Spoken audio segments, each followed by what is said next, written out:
নবগ্রামের পলসন্ডাতে শুভ সূচনা করা হলো হরিনাম সংকীর্তনের। আগামীকাল কীর্তন করতে আসছেন সুবিখ্যাত কীর্তনিয়া শম্পা গোস্বামী। প্রতি বছরের মতো এবছরও পলসন্ডা মোড় শ্রী শ্রী তারক ব্রহ্মনাম ও লীলা সংকীর্তন অনুষ্ঠানের শুভ সূচনা হয় শ্রী শ্রী রাধা মাধবের ঘট স্থাপনের মধ্য দিয়ে। সমস্ত নিয়ম রীতি মেনে পলসন্ডা মোড় সংকীর্তন সমিতির পরিচালনায় শুভ সূচনা হয় এই হরিনাম সংকীর্তন।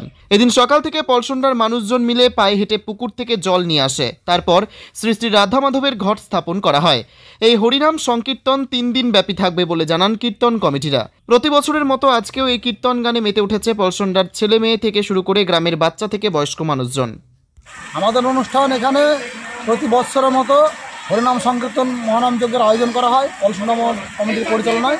আজকে আমাদের শুভ সূচনা এবং ঘট রাধা মাধবের ঘট ভরে নিয়েছে, 13টা ঘট ভরে নিয়েছে, শুভ সূচনা করা হলো। এরপরে আমাদের পালা কীর্তন লীলা কীর্তন আছে। আমাদের বিখ্যাত কীর্তনিয়া শম্পা গোস্বামী মহাশয়া আসছেন, ওনার কীর্তন আছে সোমবার রাত্রে এবং মঙ্গলবার দুপুরে। মঙ্গলবার ওনার কীর্তন শেষে মহানগর পরিক্রমা এবং সর্বভক্তগণের জন্য মহাপ্রসাদ সেবা আছে। সব বাড়ির জন্য প্রসাদ সেবার সুব্যবস্থা আছে। এটা আমাদের আজকে 23 বছর হয়ে আসছে। কারা মূলত এই অনুষ্ঠানে